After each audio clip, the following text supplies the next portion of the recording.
कहते हैं कुछ खजाने सोने से नहीं, खून से सुरक्षित रखे जाते हैं। और कुछ बच्चे मरने के बाद भी घर नहीं छोड़ते। राजस्थान के एक सूने इलाके में एक छोटा सा गांव था, रतनपुरा। यहां से हर साल गुजरते थे बंजारे लोग, ढोल, चंग और रंगीन कपड़ों में सजे हुए। उनकी औरतें महलों में नाचती, मर्द अमीरों के सामने करतब दिखाते। उनकी एक ही पहचान थी, नाचो, गाओ और धन कमाओ।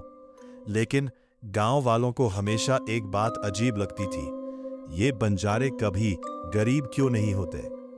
एक रात गांव का एक लड़का मोहन चुपके से बंजारों के डेरे के पास गया। वहां उसने देखा एक बड़ा मिट्टी का कंडा घड़ा, जिसमें सोना चांदी सिक्के भरे थे।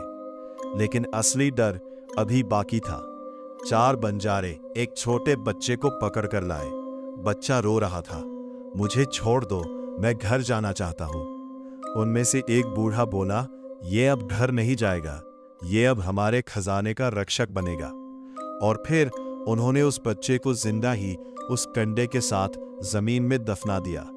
बच्चे की चीखें धीरे धीरे मिट्टी में दब गई। कुछ साल बाद बंजारे वहां से चले गए। गांव वालों ने सोचा, अब ये जमीन खाली है, खरीद लेते हैं। एक आदमी रघुवीर ने वो जमीन खरीद ली।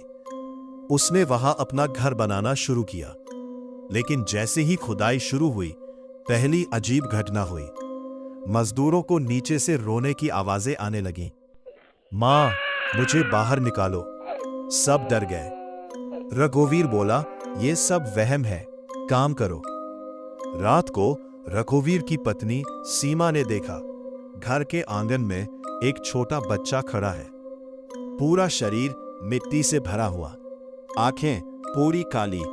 वो बस धीरे से बोला, मेरा कंडा वापस करो। सीमा चीख पड़ी। अगले दिन एक मजदूर गायब हो गया। उसकी लाश मिली उसी जगह जहां खुदाई हो रही थी। उसके हाथ मिट्टी में दबे हुए थे, जैसे वो कुछ निकालने की कोशिश कर रहा हो। डर के बावजूद रघुवीर ने खुदाई जारी रखवाई और फिर वो मिला, वही कंडा, पुराना, टूटा हुआ, लेकिन अंदर से चमक रहा था। जैसे ही उसे बाहर निकाला गया, अचानक हवा तेज हो गई और मिट्टी अपने आप हिलने लगी। उस रात घर के अंदर सब कुछ बदल गया। दरवाजे अपने आप खुलने लगे, दीवारों पर छोटे छोटे हाथों के निशान, और हर जगह वही आवाज, मुझे वापस जमीन में छोड़ दो।